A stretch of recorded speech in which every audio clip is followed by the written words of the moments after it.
This is TWiT. But don't turn it off yet, because we're going to talk about Stadia a little bit. Here we are. Stadia, you just always have to start laughing whenever you say we're talking about Stadia. I know. And then what a way to sell the show. Jeez. Yeah. 1.5 years after the very first, the initial launch of Stadia, already a year and a half later, support is finally coming to Android TV in an official sense. Coming first to the Chromecast with Google TV, also to the NVIDIA Shield TV, NVIDIA Shield TV Pro, Xiaomi Mi Box 3 and 4. There you go, Flo. Also, by the way, the Onana FHD stick and the Onana UHD streaming device that we talked about last week. Wow, Walmart streaming sticks, that's a pretty big deal. Yeah, they're getting some Stadia action. Yeah. So, their product that they are releasing might be underpowered, but not underpowered enough to stream video through the internet in a way that allows you to play a video game. So there you go. True. All of this arriving on June 23rd. Those people who have other hardware are welcome to experiment to see if it works on theirs. You can opt in to experimental support if you install the app on your Android TV device and see if it works. You might get lucky. It might actually just work. Hadn't been cleared officially to run on that, but check it out for yourself. And it does, as a reminder, it requires a Bluetooth controller or a Stadia controller, and it requires you to buy a game that exists solely in the cloud. And if Stadia ever dies, you don't get that game. So, consider that too. You're paying full price for a game that could go away someday. I saw this and I was like, okay, cool. I'm happy that Stadia is now playable on Android TV. Why the heck was this not done sooner? This was just one of those weird examples of Google, take care of your stuff. Because you mean before 3 people, key people left the team for Stadia? Because I don't. Yeah. This is just one of those things, Stadia.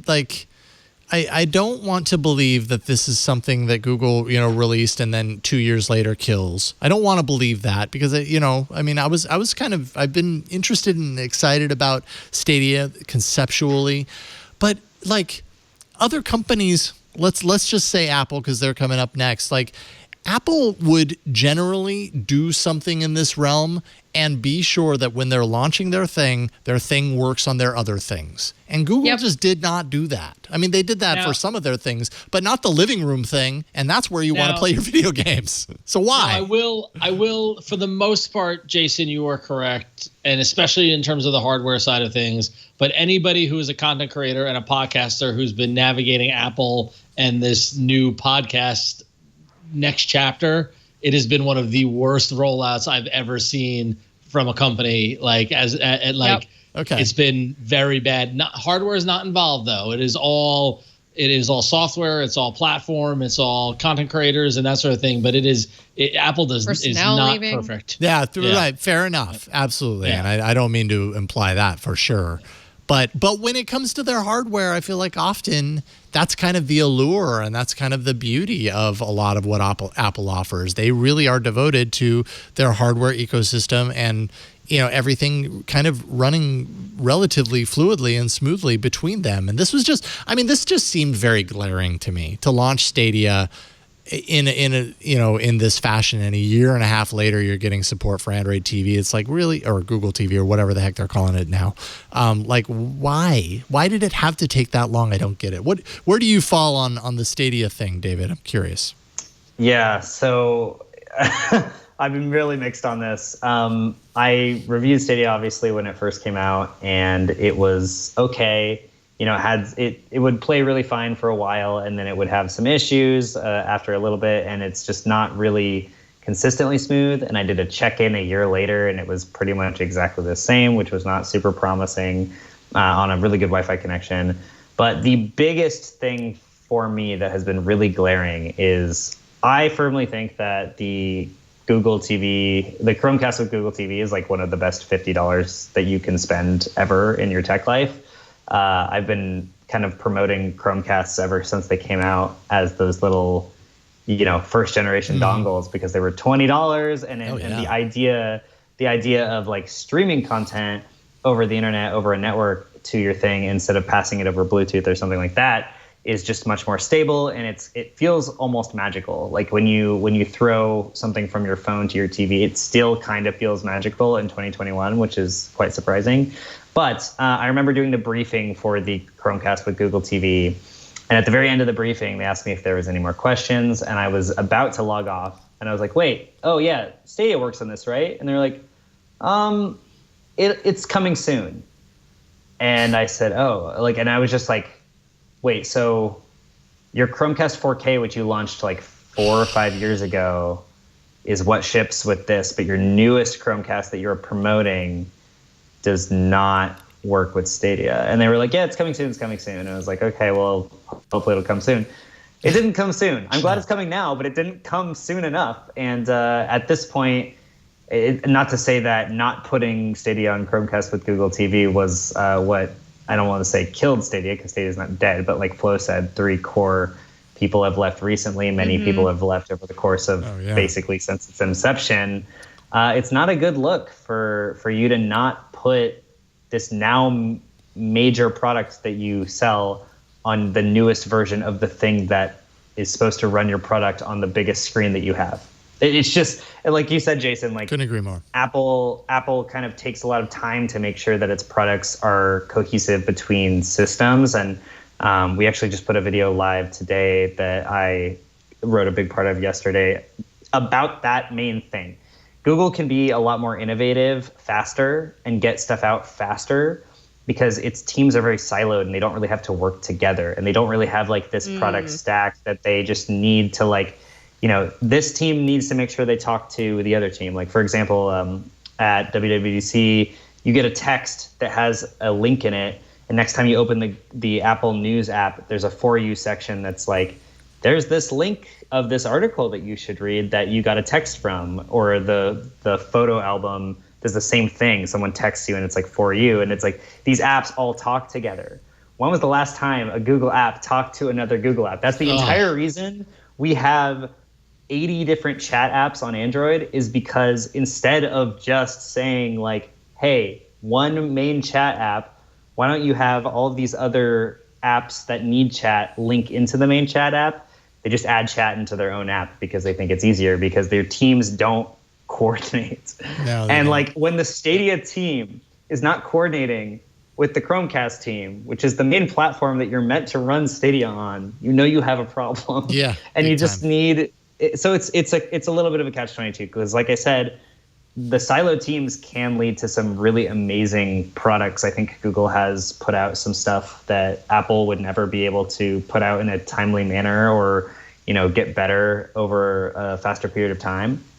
But Apple is just really good at that. Like when it launches a product, it's like, this product works on all of our products. This service that we're launching is going to be available across all your devices, and it plugs into all your devices. So I don't know. It's sad because I love Chromecast so much, and I tell people all the time, like, if you want a streaming stick, get a Chromecast with Google TV, because the experience is amazing. Like they really did do a great job with the UI and the platform on that, and being able to. We actually bought one for ourselves because we reviewed one, and then I was like, I'm going to buy one. So I did.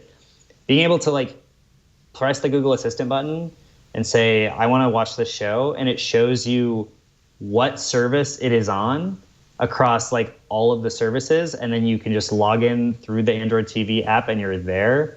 It's so great. Like we had this TiVo stick that, like, believe it or not, TiVo is still around. Their entire shtick was that they had a stick that did that told you what service the thing was on, and they would bring you to that service and let you play it. Now the Chromecast does it.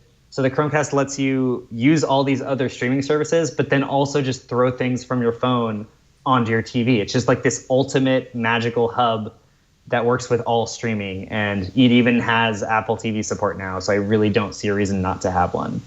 So and it is so good, and it is. I echo that, and it's my only frustration with it is that on the main screen, when you go to resume something that you're watching, and maybe this is more on the app side than on the Chromecast side, but like I've got screaming toddlers who want to watch Frozen.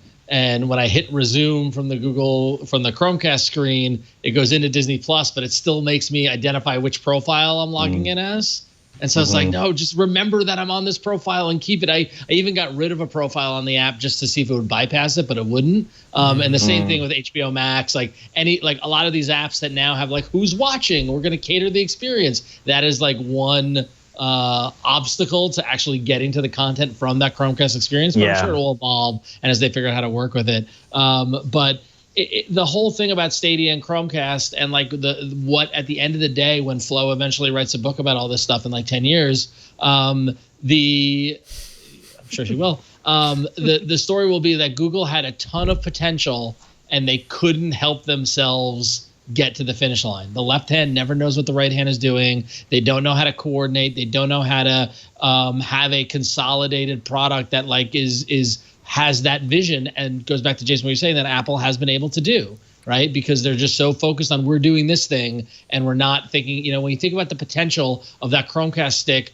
with a gaming platform for the past year plus, oh my God, just left money on the table. Yeah, totally. Especially in that also initial talking push. Talking to a lot of Google engineers, there's this kind of internal saying that the best way to get a promotion is to launch a product, and that's terrible because you lead up to a product, you launch the product, you move to a different team at Google, and that product falls by the wayside and doesn't get supported and eventually gets killed. And that's why we have the killed by Google Twitter account. Yep. Absolutely. Friend of the show. Friend of the show. Yep. Always got to point that out. Yeah, interesting. And yeah, Google, we sound critical, but it's because we want. Because we love. We want you to excel, and we want to throw money at you. Yeah. Totally. We want everybody to throw money at you. Maybe not everybody. We just want you. We just want what we know you're capable of. There we go.